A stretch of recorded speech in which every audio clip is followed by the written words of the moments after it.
If you've ever stood in the produce aisle and felt a flicker of fear before picking up a piece of fruit, this video is for you. Maybe someone once told you that fruit is basically candy in disguise, and ever since then you've been avoiding it, even though you miss it. Maybe you've been diagnosed with type 2 diabetes, or you've just found out you're pre-diabetic, and now every food label feels like a test you're afraid to fail. I want you to take a breath, because today I'm going to walk you through 3 fruits that are not only safe for most people managing blood sugar, but that can actually work in your favor. These are not exotic superfoods you need to order online. They're ordinary, affordable, delicious fruits that you can find in almost any grocery store, and by the end of this video, you'll understand exactly why they behave differently in your body than the fruits you've been warned about. Before we get into the list, let me introduce myself briefly, because I want you to know why you can trust what I'm about to share. I've spent years working with patients living with type 2 diabetes and prediabetes, helping them build sustainable eating habits instead of restrictive ones that eventually fall apart. I've seen firsthand how fear-based eating advice does more harm than good, because it leads people to cut out entire food groups unnecessarily, which often causes them to feel deprived, give up, and swing back to old habits. My goal in this channel is always the same: give you accurate, practical, medically grounded information, explained simply, so you can make confident decisions about your own health. This isn't about a fad or a trend. This is about giving your body what it actually needs to keep your blood sugar steady, your energy stable, and your long-term health protected. So let's clear up the biggest myth first, because it's the one that causes the most unnecessary fear. Fruit is not the enemy. Sugar behaves very differently depending on what it's attached to. When you eat a food that's high in refined sugar with little to no fiber, like a soda or a pastry, that sugar rushes into your bloodstream almost instantly, causing a sharp spike followed by a crash. But whole fruit is a completely different story, because fruit comes packaged with fiber, water, and a complex mix of plant compounds that slow down digestion and blunt that spike. This is why the glycemic index of an apple is dramatically lower than the glycemic index of apple juice, even though they come from the same source. The fiber acts almost like a gate, controlling how quickly sugar is released into your system, and that difference matters enormously for anyone trying to keep their blood sugar steady throughout the day. This brings us to a concept called the glycemic index, or GI for short, which measures how quickly a food raises blood sugar compared to pure glucose. Foods are typically ranked as low, medium, or high glycemic index, and generally speaking, low glycemic foods are gentler on your blood sugar because they release glucose slowly and steadily rather than all at once. But GI isn't the whole picture either, because portion size matters too, which is where something called glycemic load comes in. Glycemic load takes into account both how fast a food raises blood sugar and how much of that food you're actually eating in a typical serving. This is important because a food can have a moderate glycemic index but a very low glycemic load if you only eat a small, reasonable portion of it. Keep this in mind as we go through today's 3 fruits, because portion size will always be part of the conversation. Now, before I reveal the first fruit, I want to be clear about something. No single food is a magic cure for diabetes, and I would be doing you a disservice if I told you otherwise. Managing blood sugar is about the full pattern of your eating, your movement, your sleep, your stress levels, and yes, your medication if your doctor has prescribed it. What these 3 fruits can do is fit beautifully into that bigger picture, giving you nutrients that actually support healthy glucose metabolism instead of working against it. Think of them as smart additions to an already thoughtful plate, not standalone solutions. With that foundation in place, let's get into fruit number 1. The first fruit on our list is berries, and I'm including blueberries, strawberries, raspberries, and blackberries together in this category because they share a lot of the same powerful benefits. Berries consistently rank among the lowest glycemic index fruits you can eat, which means they raise blood sugar far more gradually than most other fruits. A cup of strawberries, for example, has a glycemic index in the low 20s to low 30s range, which is remarkably gentle on your system. Part of the reason for this is their exceptionally high fiber content relative to their sugar content, giving you a favorable ratio that keeps digestion slow and steady. But the benefits of berries go far beyond just their fiber and sugar profile, and this is where the science gets genuinely exciting. Berries are loaded with plant compounds called anthocyanins, which are the pigments responsible for their deep red, blue, and purple colors. Multiple studies have found that anthocyanins may improve insulin sensitivity, meaning your cells become better at responding to insulin and pulling glucose out of your bloodstream where it belongs. One frequently cited study published in the Journal of Nutrition found that participants who consumed blueberries daily over a period of weeks showed measurable improvements in insulin sensitivity compared to those who didn't. Other research has linked regular berry consumption to reduced markers of inflammation, which matters because chronic inflammation is closely tied to insulin resistance, the underlying mechanism behind type 2 diabetes. In other words, berries aren't just neutral for blood sugar, they may actually be working behind the scenes too. Help your body use insulin more effectively. Let's talk about practical ways to enjoy berries without letting portion sizes get away from you. A reasonable serving is about 3/4 of a cup to 1 cup, which is enough to feel satisfying without overloading your system with natural sugars all at once. I love recommending berries mixed into plain Greek yogurt because the protein and fat in the yogurt further slow down digestion, creating an even gentler impact on your blood sugar. You can also toss a handful of berries into a spinach salad, blend them into a smoothie alongside protein powder and a source of healthy fat like avocado, or simply eat them plain as a refreshing snack on a hot afternoon. Frozen berries work just as well nutritionally as fresh ones, and they're often more affordable and available year-round, so don't feel like you need to splurge on fresh produce to get these benefits. One more thing I want to mention about berries, because it matters for those of you managing a tighter budget or dealing with the freshness and spoilage that comes with delicate fruit. Frozen berries are typically flash frozen at peak ripeness, which actually locks in their nutrient content, sometimes even better than fresh berries that have traveled long distances and sat on a shelf for days. So if you're on a budget or you simply don't have a farmer's market nearby, a bag of frozen mixed berries from the freezer aisle is a completely legitimate and often smarter choice. Keep a bag in your freezer and you'll always have a low-glycemic, antioxidant-rich option ready whenever a craving for something sweet hits you. Now let's move on to fruit number 2, which might surprise some of you because it's often unfairly grouped in with high-sugar fruits. That fruit is the apple, and it deserves a much better reputation among people managing diabetes than it typically gets. A medium apple has a glycemic index that falls in the low to mid-30s, which firmly places it in the low glycemic category, similar to berries. What makes apples so effective for blood sugar management is their impressive fiber content, particularly a type of soluble fiber called pectin, which is concentrated mostly in the skin. This is actually one of the reasons I always recommend eating the apple with its peel intact rather than peeling it away, because you're removing a significant portion of the fiber that makes the apple so beneficial in the first place. Pectin works in a fascinating way inside your digestive system. As it moves through your gut, it forms a gel-like substance that slows the absorption of sugar into your bloodstream, essentially acting as a natural buffer against rapid glucose spikes. Beyond pectin, apples contain a plant compound called quercetin, which research suggests may help reduce inflammation and support healthier blood vessel function, both of which are relevant for people managing diabetes, since diabetes increases cardiovascular risk over time. A large observational study published in the British Medical Journal followed participants over many years and found that those who ate apples and other flavonoid-rich fruits regularly had a meaningfully lower risk of developing type 2 diabetes compared to those who rarely ate them. That's a striking finding because it suggests apples may play a protective role, not just a neutral one. When it comes to portion size, a whole medium apple, roughly the size of a tennis ball, is generally a sensible serving for most people managing blood sugar. I always encourage pairing your apple with a source of protein or healthy fat, because this combination further slows digestion and minimizes any impact on your glucose levels. Apple slices with a tablespoon of natural peanut butter or almond butter is one of my favorite examples, because you get fiber, healthy fat, and protein all working together to keep your blood sugar remarkably stable. You could also pair apple slices with a small handful of walnuts, or slice one into a salad alongside grilled chicken and a vinaigrette dressing. Just be mindful of apple juice and applesauce, because both of these forms strip away much of the fiber, allowing sugar to hit your bloodstream far more quickly than eating the whole fruit would. I also want to address a common question I get about apples, which is whether certain varieties are better than others for blood sugar control.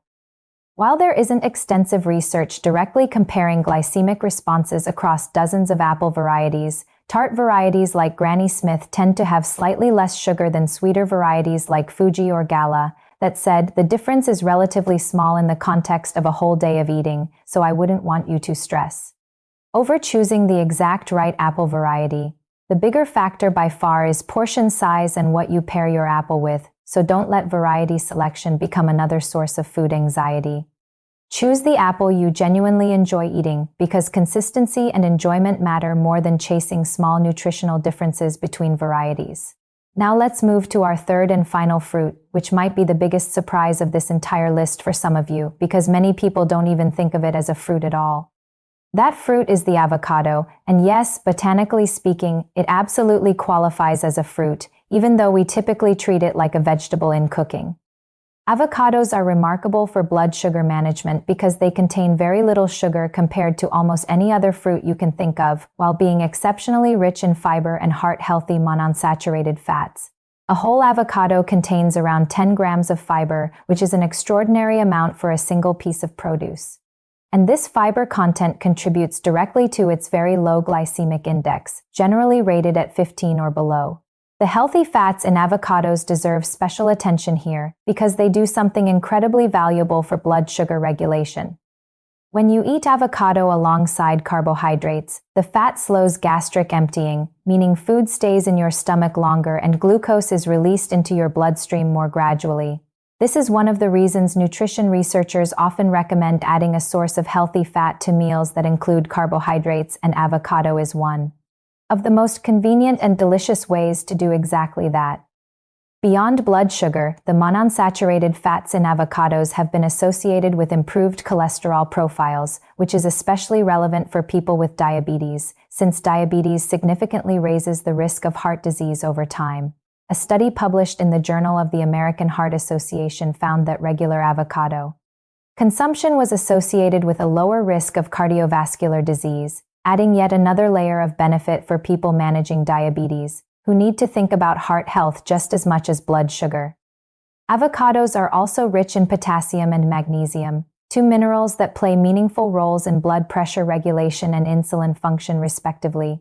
Magnesium in particular has been studied for its role in glucose metabolism, and some research suggests that people with lower magnesium levels may have a higher risk of insulin resistance. While avocado alone isn't going to correct a magnesium deficiency by itself, it's a delicious contributor to your overall mineral intake as part of a varied diet. A reasonable serving of avocado is about a quarter to half of a medium avocado, which gives you a satisfying amount of healthy fat and fiber without excessive calories, since avocados are more calorie-dense than most other fruits due to their fat content. There are so many easy ways to work avocado into your daily meals. You can mash it on to whole grain toast with a sprinkle of salt and a squeeze of lime, dice it into a salad for creaminess and satiety, blend it into a smoothie for a silky texture without adding sugar, or slice it alongside eggs at breakfast for a filling blood sugar-friendly start to your day.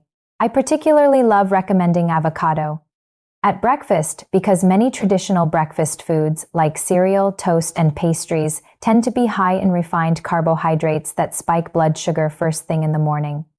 Swapping in or adding avocado helps blunt that morning spike and keeps you feeling fuller for longer, which can also help prevent the mid-morning energy crash and hunger that often leads to less healthy snacking choices later in the day. Now that we've covered all three fruits, let's zoom out and talk about the bigger picture, because I don't want you to walk away from this video thinking these three fruits are the only foods that matter. Berries, apples, and avocados are wonderful additions to a diabetes-friendly eating pattern, but they work best as part of a broader approach that includes vegetables, lean proteins, whole grains, and healthy fats at every meal. Think of your plate as a team where different foods play different positions, working together to keep your blood sugar steady throughout the day rather than any single food carrying the entire responsibility on its own.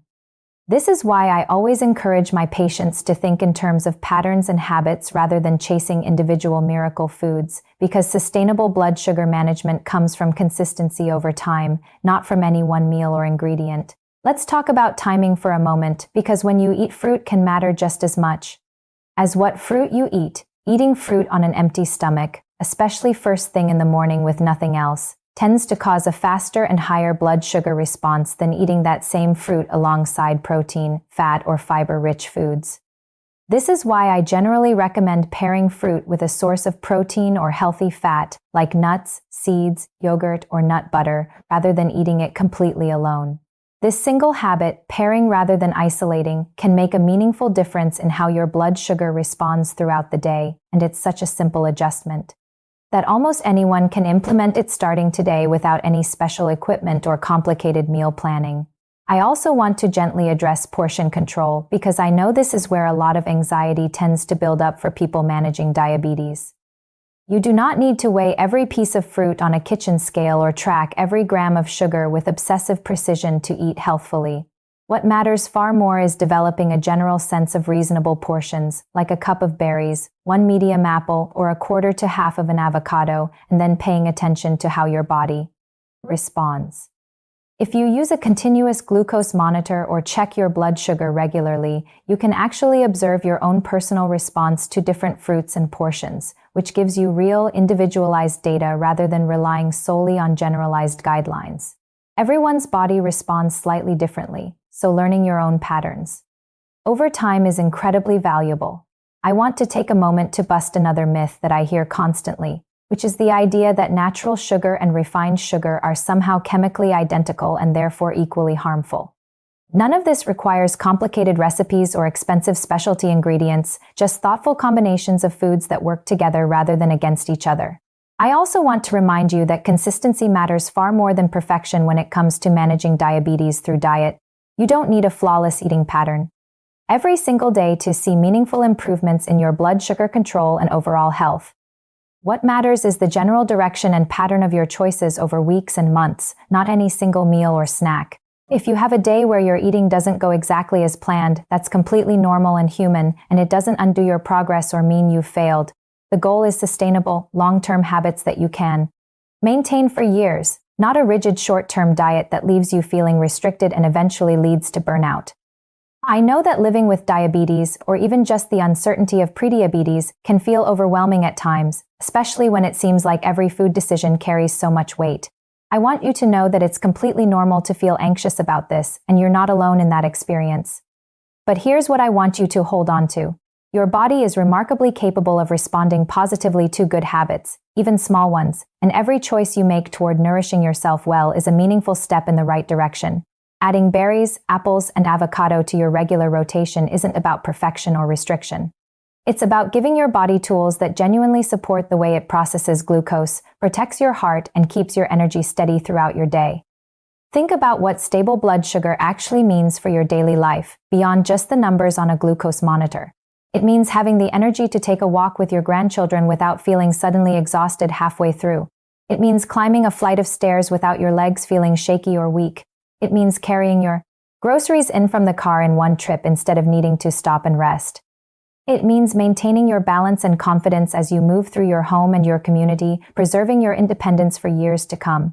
These aren't small things, they're the foundation of your quality of life, and the food choices you make every single day directly contribute to whether your body has the steady, reliable energy it needs to support all of these everyday activities. I also want you to recognize the emotional weight that comes with a diabetes diagnosis, because it's about so much more than just numbers and lab results. It can feel like your relationship with food has fundamentally changed overnight, and that grief and adjustment period is real and valid. But I want you to reframe this moment, if you can, as an opportunity rather than a loss.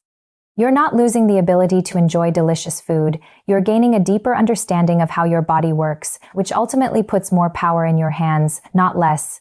Berries, apples, and avocados are proof that healthy eating for diabetes doesn't have to mean bland, restrictive, or joyless meals. These are genuinely delicious foods that happen to work beautifully with your body's needs, and that's something worth feeling good about. Before we wrap up, let's do a quick recap of everything we've covered today, because repetition helps this information stick. Fruit number 1 was berries, including blueberries, strawberries, raspberries, and blackberries, prized for their remarkably low glycemic index, high fiber content, and powerful anthocyanins that may improve insulin sensitivity and reduce inflammation. Fruit number 2 was the apple, valued for its pectin-rich fiber, particularly concentrated in the skin, along with quercetin, a compound linked to reduced inflammation and better blood vessel health, plus research showing a connection to lower diabetes risk over time. Fruit number 3 was the avocado, standing out for its exceptionally low sugar content, high fiber, heart-healthy monounsaturated fats, and valuable minerals like potassium and magnesium that support both blood sugar and cardiovascular health. Remember the key principles we discussed alongside these 3 fruits. Always consider portion size, since even healthy foods can affect your blood sugar more than expected if you're not mindful of how much you're eating. Pair fruit with protein, fiber, or healthy fat whenever possible, since this combination slows digestion and creates a gentler, more gradual blood sugar response. Choose whole fruit over juice or heavily processed fruit products, since whole fruit retains the fiber that makes such a meaningful difference in how your body processes natural sugars. And most importantly, remember that no single food determines your health outcome. It's the overall pattern of your choices, sustained consistently over time, that truly shapes your long-term well-being. If this video helped bring you some clarity and maybe even some relief about incorporating fruit back into your diet, I would genuinely appreciate it if you hit that like button, because it helps this information reach more people who need to hear it. If you haven't already, consider subscribing to this channel, because I regularly create videos just like this one, breaking down nutrition science into practical, actionable advice specifically for people managing diabetes and prediabetes. And please drop a comment below telling me which fruits you'd like me to cover in a future video, or share any questions you still have about managing your blood sugar through food, because I read every comment and I love hearing directly from this community. I also want to remind you, as I always do, that this video is meant to provide general education and should never replace personalized medical advice from your doctor, registered dietitian, or diabetes care team. Everyone's body, medications, and health circumstances are different, so please work closely with your healthcare providers when making any changes to your diet, especially if you're on medications that affect your blood sugar. Managing diabetes is absolutely a team effort, and you deserve a healthcare team that listens to you, answers your questions, and supports you every step of the way. As we close out today's video, I want to leave you with one final thought. Taking care of your health, especially when managing a condition like diabetes, is not about achieving perfection or eliminating joy from your meals. It's about making informed, confident choices that support your body while still allowing you to genuinely enjoy the food you eat. Berries, apples, and avocados prove that these two goals, health and enjoyment, are not opposites. They can absolutely coexist on your plate every single day. I'm so glad you spent this time with me today, and I hope you leave this video feeling more empowered and less afraid the next time you walk through that produce aisle.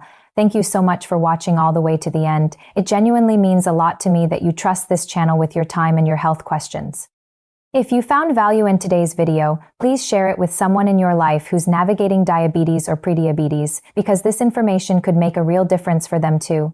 Take care of yourself, be kind to your body, and I'll see you in the next video.